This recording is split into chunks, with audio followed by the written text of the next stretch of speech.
कि ये देश हिंदू राष्ट्र है और हिंदू राष्ट्र रहेगा। हिंदू मुस्लिम हिंदू मुस्लिम हिंदू मुस्लिम हिंदू मुस्लिम। कि मुसलमान हिंदुओं के साथ नहीं रह सकता तो क्यों रखा है इस देश में? यार ये सबसे बड़ी समस्या ये मुसलमान है। बस देश से ये खत्म हो जाए तो सारी समस्या खत्म हो जाए। पता नहीं मोदी जी समस्या का समाधान कब करेंगे। अरे अंकल, कितनी देर से देख रहा हूं, आप बस टीवी में घुसे हुए हो। मैं इतनी देर से बैठा हुआ हूं, थोड़ा ध्यान मेरी तरफ भी दे लो, मुझसे भी दो बातें कर लो। अरे सॉरी बेटा, बस थोड़ा दिमाग आजकल गर्म रहता है, थोड़ा ध्यान नहीं रहा था। और सुनाओ, सब बढ़िया चल रहा है? हाँ सब बढ़िया अंकल, आप सुनाओ, क्या बात है? काफी टेंशन में नजर आ रहे हो। बस बेटा क्या बताऊं, जैसे जैसे रिटायरमेंट नजदीक आ रही है घर की टेंशन बढ़ती जा रही है।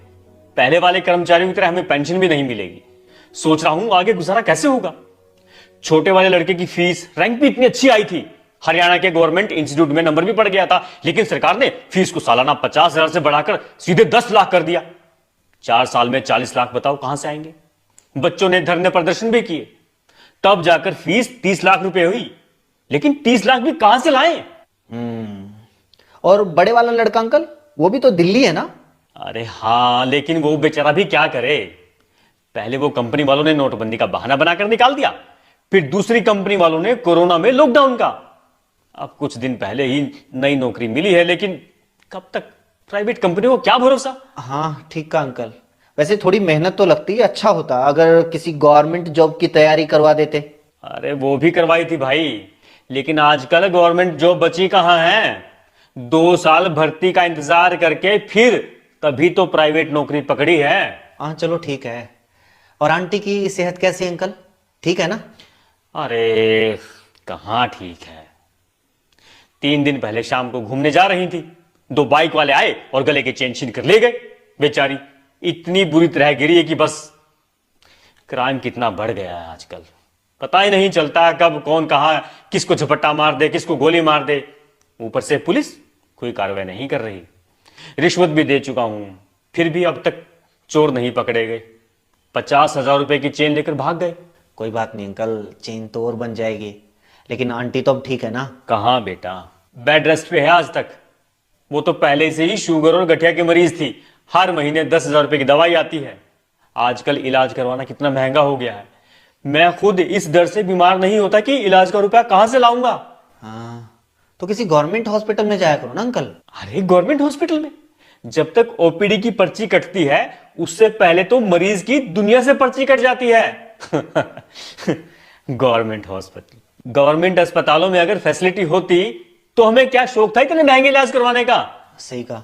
आजकल महंगाई इतनी बढ़ गई है कि मार्केट की तरफ मुंह करके सोने का मन भी नहीं करता। पेट्रोल डीजल ही देख लो, कितना महंगा हो गया है। अरे सिर्फ पेट्रोल डीजल क्यों, गैस सिलेंडर, दाल चीनी, सरसों का तेल सब इतने महंगे हो गए हैं कि मैं तो ये सोचकर हैरान हो जाता हूं कि तुम लोग आगे चलकर कैसे काम चलाओगे। तुम लोग अपने बच्चों को कैसे पालोगे। ओ हो। अब समझ में आई आपकी परेशानी। कितनी सारी समस्याएं अंकल। आपके पास पेंशन नहीं है, बच्चों के पास रोजगार नहीं है, एजुकेशन महंगी है, इलाज महंगा है, पेट्रोल डीजल तेल सिलेंडर सब महंगा है, क्राइम बढ़ रहा है, रिश्वतखोरी बढ़ रही है, इतनी सारी समस्याएं हैं। लेकिन इन समस्याओं में मुसलमान तो कहीं नहीं है अंकल। आप तो कह रहे थे कि सारी समस्या ही मुसलमान है।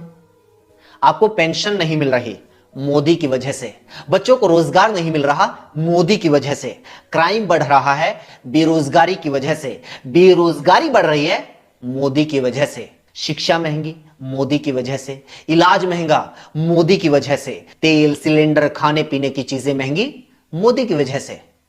बताओ आपकी समस्या मुसलमान है या मोदी? अरे बेटा इतना तो कभी सोचा ही नहीं।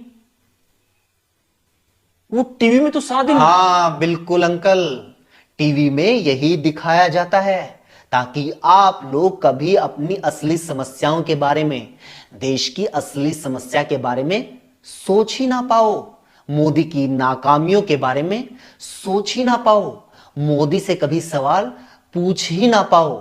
इसलिए टीवी में यही दिखाया जाता है।